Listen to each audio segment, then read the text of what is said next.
Saludos y bendiciones.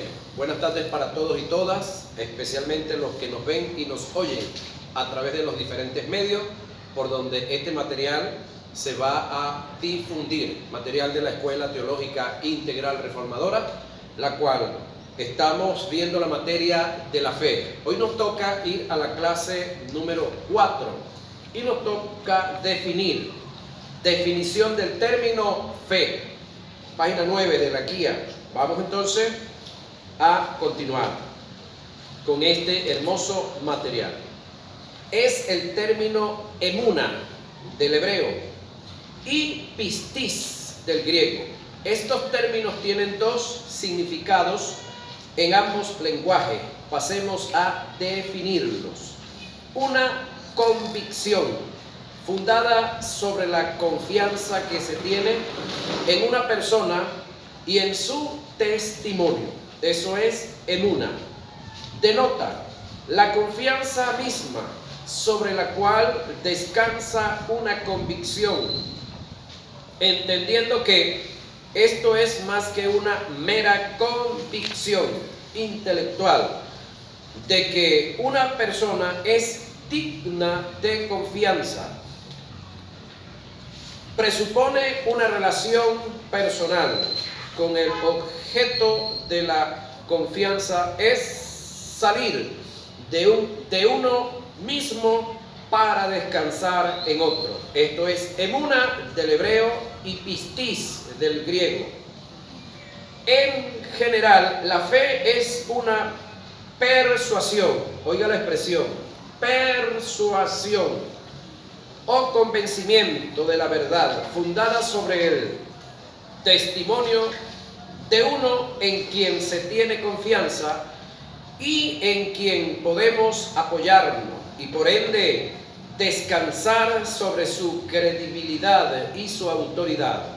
En cuanto al creyente y a Dios se refiere, la fe es la persuasión o convicción absoluta que el creyente tiene de la verdad de las Escrituras, fundada en la base de la credibilidad y de la autoridad de Dios. ¿Qué es la fe? Veremos diferentes conceptos de varias versiones bíblicas acerca de la fe según Hebreos 11:1. Luego daremos con mayor declaración el concepto de la fe. Es pues la fe, la certeza de lo que se espera, la convicción de lo que no se ve.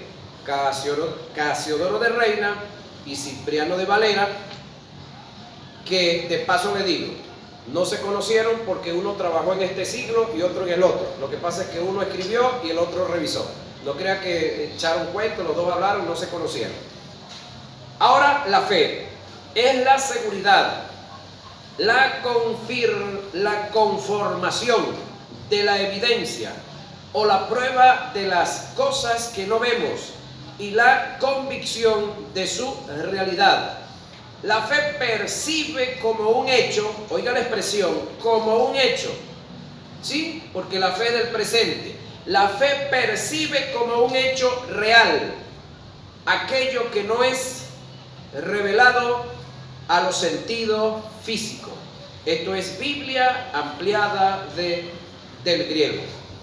Fe es la plena certeza de que lo que esperamos ha de llegar. Es el convencimiento absoluto que hemos de alcanzar lo que ni siquiera vislumbramos. Esto es Biblia parafraseada. Fe es dar sustancia a las cosas que se esperan, versión moderna. Ahora la fe significa que estamos confiados en lo que esperamos y convencidos de lo que no vemos. Traducción Biblia de Moffett. La fe es el título de propiedad de las cosas que esperan, la prueba convincente de lo que no se ve imágenes verbales. Esta es una variedad de traducciones bíblicas que estamos revisando acá. Y es la fe de lo que se espera, fase segura de realidades, prueba convincente que no se ven. Interlineal griego español de Francisco La Cueva. Aquí tenemos 1, 2, 3, 4, 5, 6, 7 versiones, de las cuales yo le recomiendo que usted busque muchas más, porque hay una aplicación, la tiene un amigo por allá en Keyboard, de paso no es muy pesada, en una sola aplicación, en un celular, hay 27 traducciones bíblicas, de las cuales pues puedes acceder a ella. Busque todas las versiones posibles. ¿Cuál versión usted me recomienda, pastor? Todas. Todas son buenas. En todas hay errores. Todas hay que estudiarlas, todas hay que escudriñarlas. Entonces, le recomiendo que busque a todas. La fe como certeza. La fe como la certeza del griego pleroforia es el efecto de hacer fijar la mirada sin vacilación alguna en el cumplimiento de las promesas o en las realidades de las bendiciones desde el punto de vista posicional, a fin de que llegue a ser una realidad en nosotros como nuestra posesión. Aunque en el texto original no aparece el término certeza, no se puede descartar tomándolo de Hebreos 6:11. La certeza es una característica de la fe. El término que aparece en el griego para certeza es upostasis, término compuesto, upo debajo, estemi estar de pie, por lo que indica estar de pie bajo un gran peso como base o fundamento, soportando una gran carga. Esto es precisamente lo que hace la fe: mantenernos firmes, de pie, sin vacilar ante el gran peso de las circunstancias negativas que llegan a nuestras vidas, con el fin de derrumbarnos y acabarnos, para echar por tierra el propósito que Dios nos ha confiado. Solo por la upostasis como característica de la fe podemos mantenernos y salir ilesos, cumpliendo el propósito de Dios para cada uno de nosotros, que en Dios los propósitos varían, son diferentes. La fe como convicción, la fe como convicción del griego helénico, es el acto de poner en evidencia a fin de manifestar lo que siempre ha existido, pero que no estaba visible ante el mundo físico. Indica que la fe es lo que pone en evidencia lo que no se ve, pero que existe en el mundo espiritual. Alguien dijo en relación a este concepto que la fe es un destello de luz en el campo de la oscuridad, que nos da la fuerza necesaria para seguir adelante sin vacilar. La fe es como, note, como, no es que es, sino como, símil, un faro que alumbra en la oscuridad de un mar lleno de tiniebla, sin visibilidad alguna, dándonos la dirección exacta y un rumbo adecuado, sin temor a tropezar. La fe sabe algo cuando tú y yo no sabemos nada. ¿Sí? ¿Qué indica tener fe? Vamos a ver. Vamos a investigarlo o autoinvestigarlo. ¿Qué indica tener fe? ¿Tengo yo fe? Vamos a verlo.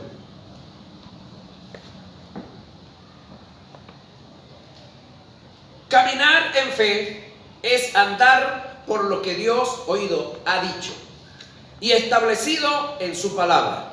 Ahora, ¿cómo camino yo en fe por lo que Dios ha dicho y establecido en su palabra? De la única forma que yo camine por lo que Dios ha dicho y ha establecido en su palabra es que yo camine sobre la palabra que Dios mandó a escribir.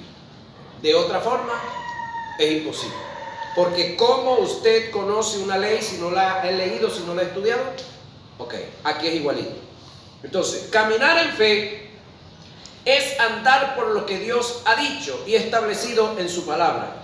Es no depender de lo que los sentidos físicos te digan, o los amigos, o las amigas, el sistema, en contra de la verdad de Dios. Toda información que te den los sentidos físicos, los 5, ¿cuáles son esos? Vista, oído, tacto, olfato y gusto. Debes filtrarla por la palabra. Si lo que ves, oyes, sientes, gustas y hueles no está en línea con lo que Dios ha dicho acerca de ti, no lo acepte. Tú eres lo que Dios dice que tú eres, digo yo para mí. Amén. No sé ustedes. Amén. Tú tienes lo que Dios dice que tú tienes. Amén. Digo yo por mí, no sé ustedes. Y puedes lo que Dios dice que tú puedes. Amén. Amén. Lo acepto para mí. No importa que tus sentidos te digan lo contrario. Lo que has creído por la palabra, no te olvides que la fe es la evidencia, la certeza, la seguridad de las cosas que no se ven, pero que existen en el mundo espiritual. La fe es el único sentido que nos permite movernos en el mundo espiritual y aún ver lo que no hemos visto. Así lo describen las Escrituras. Vamos a ir a los textos sagrados. Segunda a Corintios 4:18 dice: no mirando las cosas que se ven, sino las que no se ven. ¿Cómo puedo mirar las cosas que no se ven? Por fe. Por fe. No hay otra manera de verla. ¿Cómo puedo mirar lo que no se ve? Por fe. Por la fe. Moisés se sostuvo como viendo al invisible. Escucha esto. Y Moisés no era portador de la fe. Creo que se los enseñé y a ustedes lo captaron, lo entendieron, o por lo mínimo lo oyeron. Si no lo aceptan, no tengo problema con eso. Hebreos 11:27. ¿Cómo se puede ver al invisible? Por fe. Alguien dijo que andar por los sentidos es vivir en Adán. Caminar en fe es vivir en Cristo. Ahora, no sé usted si vive en Cristo o vive en Adán. Esa se le respeta. Dios se la respeta, yo se la respeto. Pero usted decide vivir en Adán o decide vivir en Cristo. Lo único que podemos ver la gloria de Cristo y cómo Dios lo bendijo y lo ubicó en posición, y la vergüenza que tuvo Adán también por andar en la condición que anduvo. Y usted escoge su destino, porque el destino como tal no existe. Es decir, no que sea el destino de él que muera de esa forma, que viva de esa forma. No, eso no existe. El destino nos lo labramos nosotros con la palabra que tenemos. Si caminamos en fe, si caminamos en obediencia y hacemos lo que Dios nos mandó, o sencillamente hacemos lo que a nosotros nos parece. Es decir, el destino nos lo labramos nosotros. Los sentidos son siervos que Dios le dio al hombre para que se sirviera de ellos, no para que le sirviera a ellos. En el huerto del Edén, por causa del pecado, se tergiversaron los principios. La función de los sentidos cambió. El hombre, en vez de ser amo de los sentidos, pasó a ser esclavo de ellos.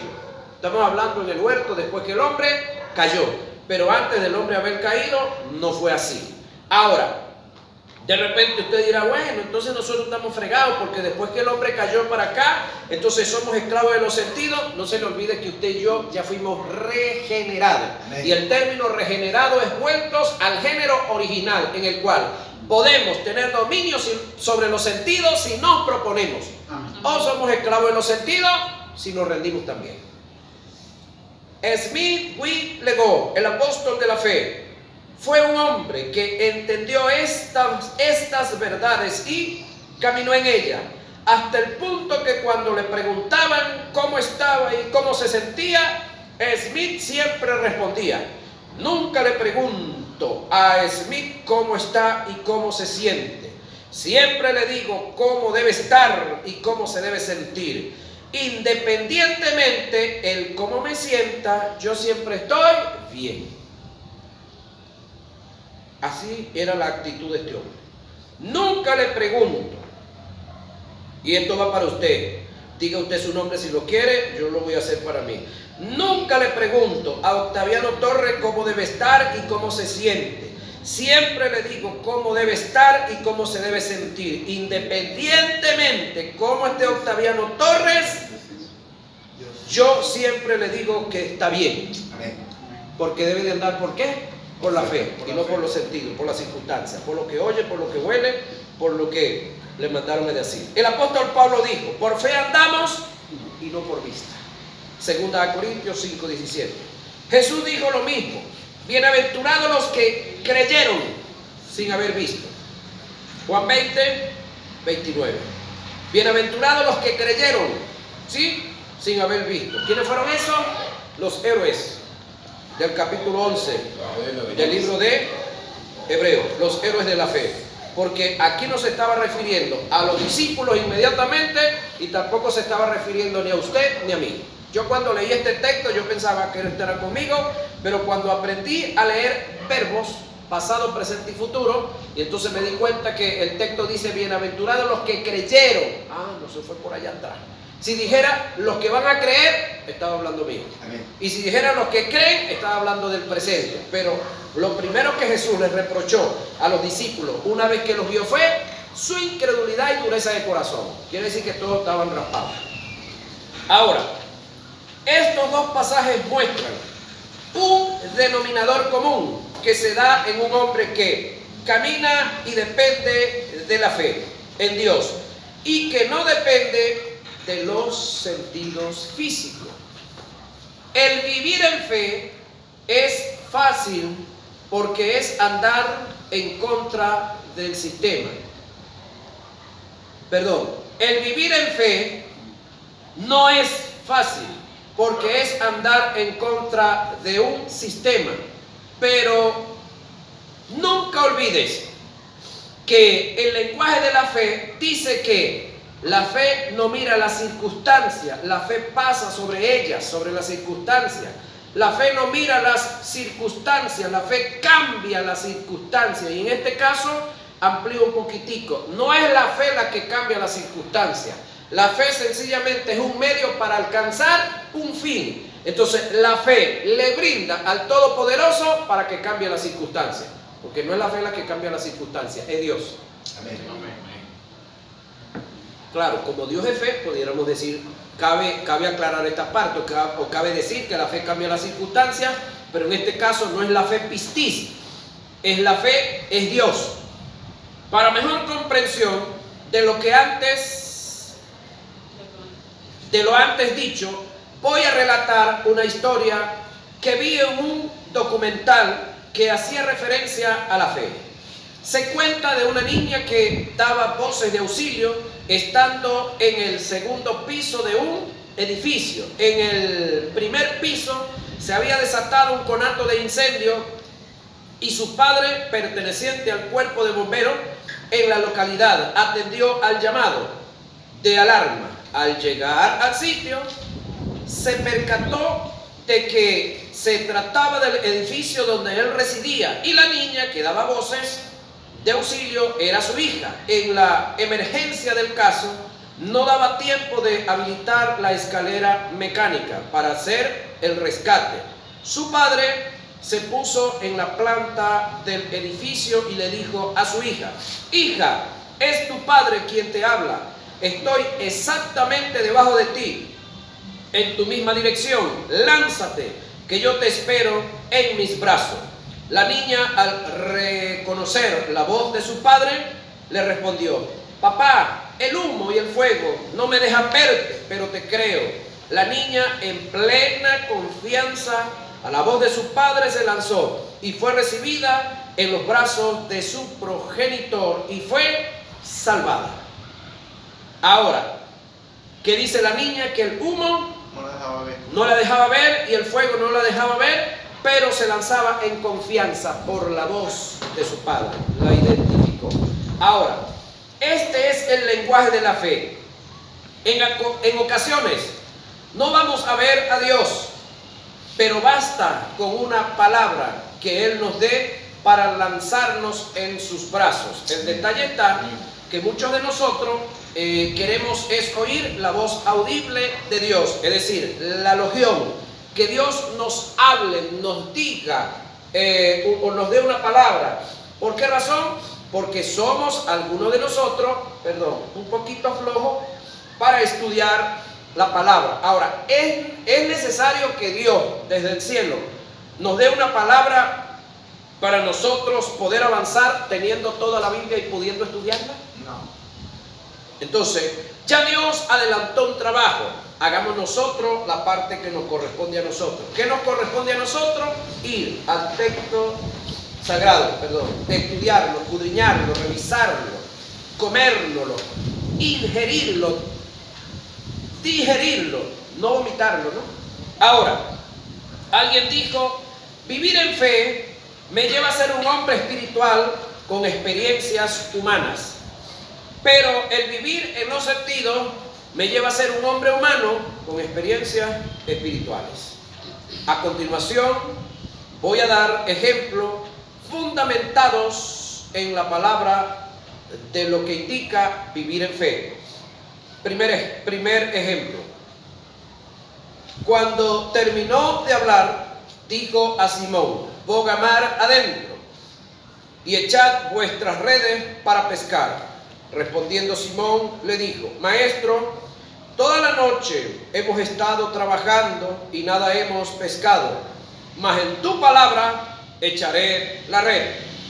Y habiéndolo hecho, encerraron gran cantidad de peces y sus redes se rompían. Esto está en Lucas 5, 4 y 6. Ahora, cuando usted analiza bien este detalle o este relato, podemos ver que Jesús llega donde están los discípulos, le quita prestada la barca a Pedro, habla un rato, predica un rato, no sé si usted ha leído el pasaje completo, y si no, háganlo, predica un rato, enseña un rato. Luego de que hace esta enseñanza, esta predicación, este hermoso matutino, entonces le dice a ellos que agarren y le den para adentro. Pedro, como experto pescador, le dice, Maestro, toda la noche, no sabemos desde qué hora, pero toda la noche hemos estado tirando chinchorro, tirando anzuelo, tirando atarraya y recogiendo y remendando y no hemos agarrado nada. Es decir, el experto está hablando con, pudiéramos decir, un empírico desde el punto de vista natural. Pero en tu palabra echaré la red. Ahora, usted lee el texto y así está pegadito todo. Usted se imagina un bote pesquero, un barco pesquero en el cual tienen que recoger chinchorros larguísimos, de aquí a la mitad de la calle o de varias calles para allá, larguísimos, de los cuales los enrollan, los desenrollan, tienen que, cuando se enredan abajo con los caramelos o con algunas piedras, tienen que irlos, bajar, sacarlos, remendarlos y todo eso. Es un gran trabajo. Toda la noche habían estado laborando, estaban agotados, estaban cansados y nada habían pescado. Esta era una escena que Dios estaba preparando, porque el gran milagro no fue que la gran cantidad de peces que recogieron ese día en la mañana, es que durante toda la noche habían tirado atarraya, anzuelo y todo lo demás y no habían agarrado nada habiendo peces. Ahí estaba el detalle. Ahora, cuando en obediencia ellos van y tiran la red, Pedro no tiró la red, es decir, porque se lo imaginó, sino estaba cumpliendo una palabra recibida de parte de Jesús. Entonces, él no salió a aventurar, él se movió en la palabra que recibió, en este caso, de Jesús. Lo que hizo posible el resultado de la pesca fue que Pedro no se dejó llevar por los sentidos. ¿Qué le decían los sentidos? No hay peces, de noche es que se pesca mejor, de noche los barcos no ven la sombra los peces no ven la sombra del barco, de día pues los peces se hunden, se ahuyentan, ven la sombra del barco, ven la atarraya y fácilmente se van a ahuyentar.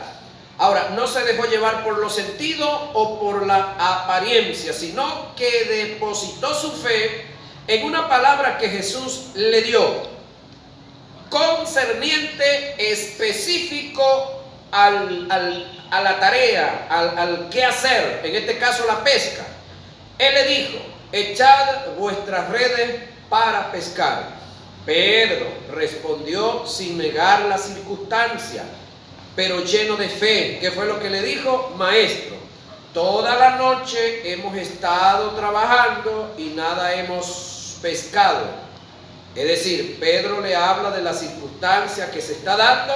Pedro no está, ¿cómo le digo?, negándose a hacer lo que Jesús le está pidiendo, lo que Jesús lo está mandando. Pedro está mostrando la realidad, porque la fe, hermano querido, no niega la realidad. Cuando hablamos de fe, estamos hablando de una acción en la cual vamos a ver la realidad, pero por encima de esa realidad nos vamos a mover en la palabra que hemos recibido del Señor. En este caso, Pedro le dice al maestro: no hemos pescado durante toda la noche, mas en tu palabra echaré la red. Y por causa de esa disposición que Pedro tuvo en fe, encerraron gran cantidad de peces. Las circunstancias y los sentidos le decían a Pedro que no habían peces, pero la fe que tuvo en la palabra del maestro determinó otra cosa, que trajo grandes resultados. Eso es el primer ejemplo. Segundo ejemplo: entrando Jesús en Capernaum, vino a él un centurión rogándole y diciendo: Señor, mi criado está postrado en casa, paralítico, gravemente atormentado. Y Jesús le dijo: yo iré y le sanaré. Preciso y certero Jesús acá.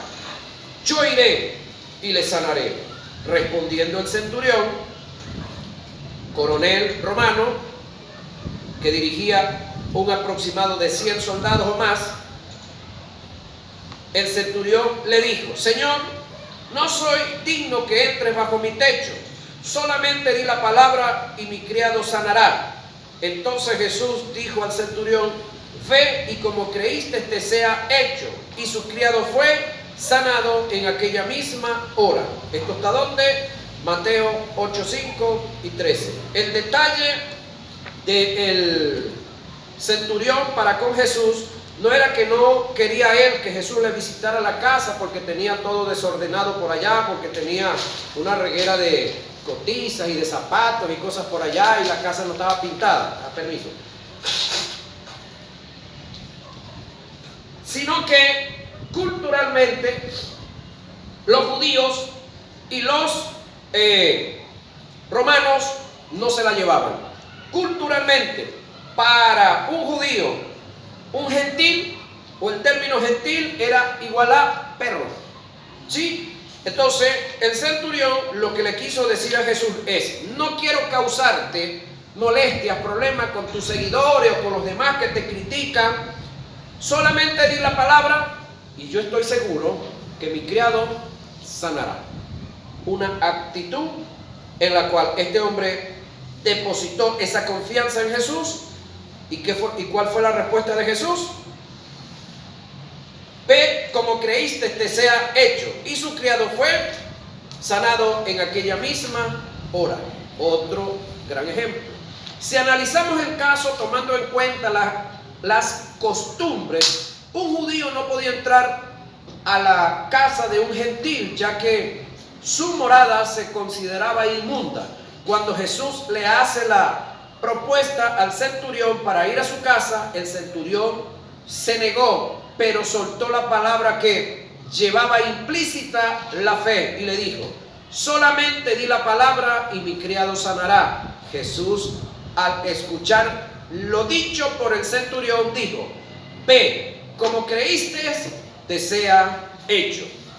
Dios solo espera que tú deposites tu fe en una palabra que Él te ha dado, independientemente de que las circunstancias y los sentidos te digan lo contrario.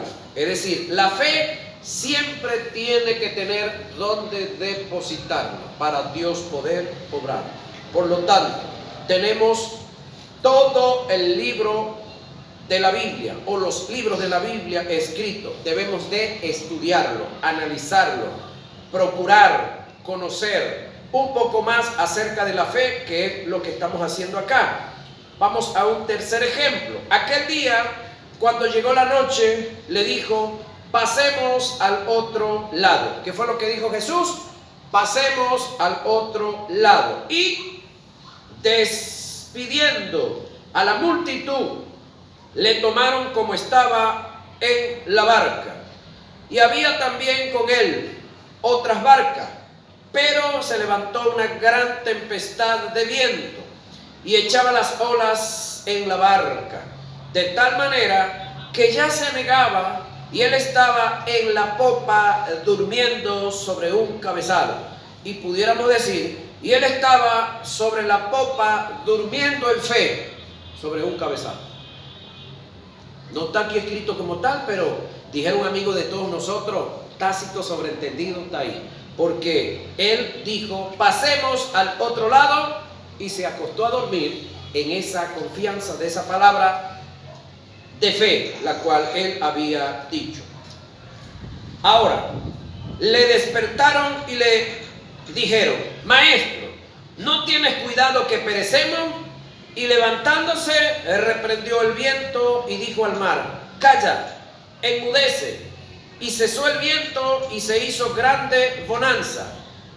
Y les dijo: ¿por qué estáis así amedrentados? ¿Cómo no tenéis fe? Marcos 4, 35 y 40. Analizando bien el pasaje, podemos determinar que andar en fe es no depender de los sentidos ni de las circunstancias que nos rodean en el aspecto negativo, sino de lo que Dios ha dicho y establecido en su palabra.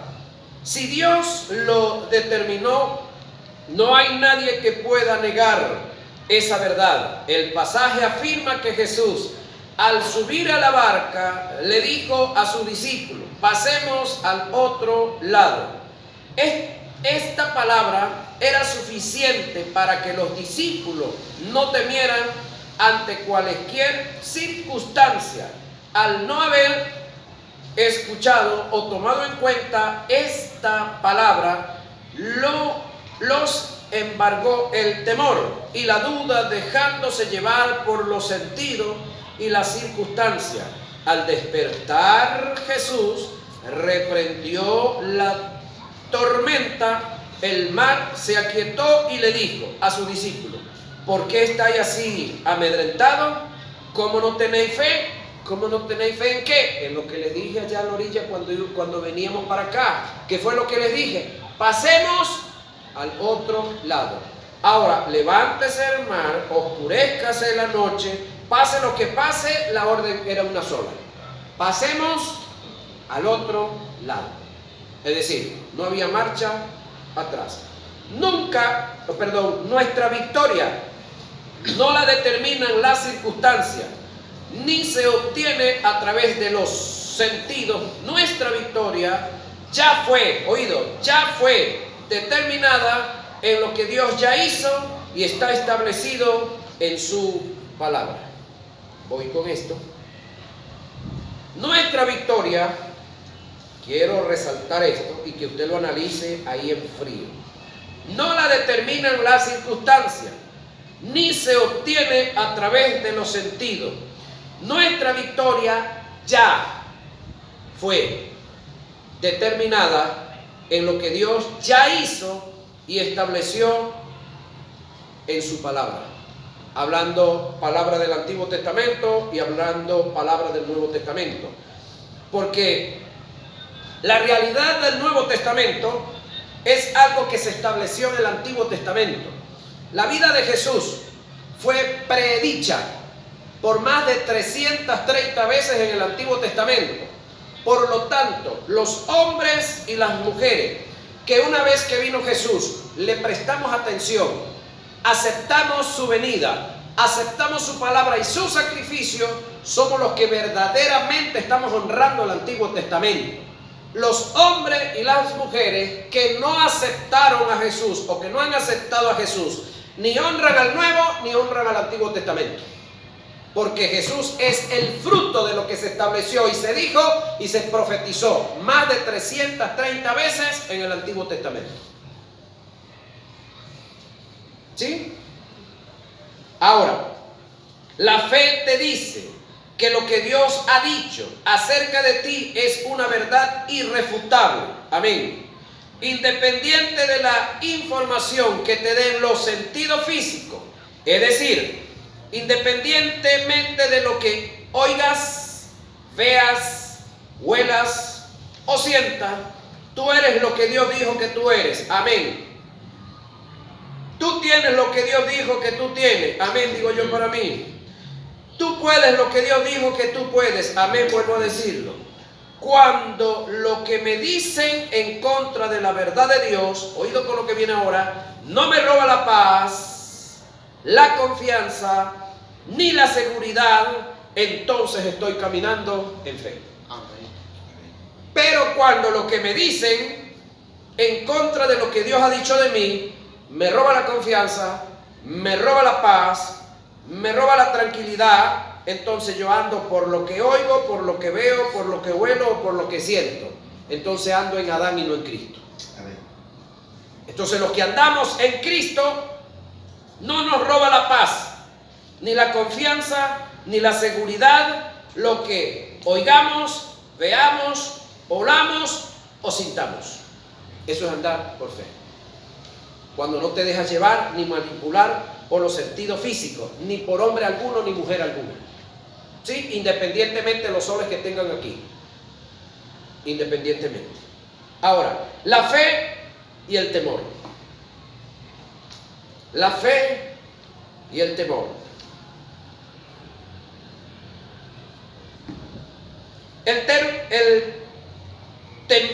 término temor del griego es fobeo. Se aplica al sentimiento que conduce a la cobardía y a la timidez, que es igual decir falta de valor para enfrentar las cosas. El temor, desde el punto de vista científico y teológico, tiende a llevar a la persona temerosa a otros campos relacionados con el temor. Para mayor comprensión voy a definir etimológicamente estos términos del griego que tienen relación con el temor. Vamos a ver. Teilo, de donde se deriva el tímido, cobarde. Claro, una cosa es ser tímido y otra es ser cobarde. Yo fui muy tímido, pero me echaron a perder con lo que yo comencé a trabajar por ahí. Ahora tienen que agarrarme y atajarme y quitarme los micrófonos para que deje de hablar. Ahora, tímido es una cosa y cobarde es otro, pero hay gente que tiene las dos. Tiene que ver con el sujeto que se deja, oído, dominar por el temor y está sumergido en él. Phobos denota la intensidad del temor. Es donde éste ha tomado total control del sujeto. Entromos tiene que ver con la manifestación física del temor, producto de su intensidad y su influencia. Hechos 16:29, Hebreos 12:21, es cuando por causa de la intensidad del temor, la persona en alguno de los casos queda estática, sin movimientos, tiende a tener sudoraciones, necesidades fisiológicas involuntarias, orina, defeca, tiembla, grita, enmudece, se desmaya y en el peor de los casos se infarta hasta el punto de perder la vida. Puede llegar a morir por causa del entromo, es decir, el temor a un nivel muy avanzado. Después de haber analizado el término temor en sus diferentes aplicaciones, debemos comprender que lo antónimo o contrario a la fe no es la duda, es el temor. Por esta causa, Una persona que viva en temores no puede andar en fe, porque el resultado del temor es la duda. Además de esto, el temor te neutraliza por completo. Psicológicamente te deja estático. El temor tiene tanto poder, escúcheme, como la fe, pero en forma negativa. Son dos poderes que mueven el mundo espiritual. La fe es lo que mueve a Dios. Amén. El temor mueve al diablo. Ajá. Ahora, Satanás sabe que nunca podrá hacer algo en contra de ti a menos que tú le des lugar a través del temor. Como él sabe que Dios nunca podrá realizar en ti sus propósitos si no es a través de la fe. Y esta es la causa por la cual él trata de mantener al creyente en temores. Porque si él logra mantener al creyente en temores, como creyente no se pierde, ¿sí? Pero al estar en temores, entonces no logra el objetivo del propósito de Dios en su vida. Como creyente se va a mantener salvo, pero fuera del propósito de Dios. Entonces va a ser un cristiano que no va a ser productivo para el reino de los cielos. Solamente salvación y ya, porque no se mueve en fe. Entonces, al movernos en fe, entonces logramos el propósito de Dios para nuestra vida. Cuando conceptualizamos los términos fe y temor, nos damos cuenta que son dos polos opuestos y por lo tanto incompatibles. Quien vive en temores no puede moverse en fe, y donde hay fe no hay lugar para el temor. Amén. Amén. La fe es la certeza de lo que se espera, la convicción de lo que no se ve. El temor es la incertidumbre de lo que se espera y no se desea, la desconfianza de lo que no se ve. Nótese que ambos le dan espacio a un resultado. La fe le da espacio a Dios y a su palabra. El temor le da espacio al diablo y sus maldades. Voy a dar ejemplos bíblicos acerca del contraste que hay entre la fe y el temor. Vamos a ver esos contrastes bíblicos que hay entre la fe y el temor, amados hermanos, pero lo vamos a ver en nuestra próxima hora de clase.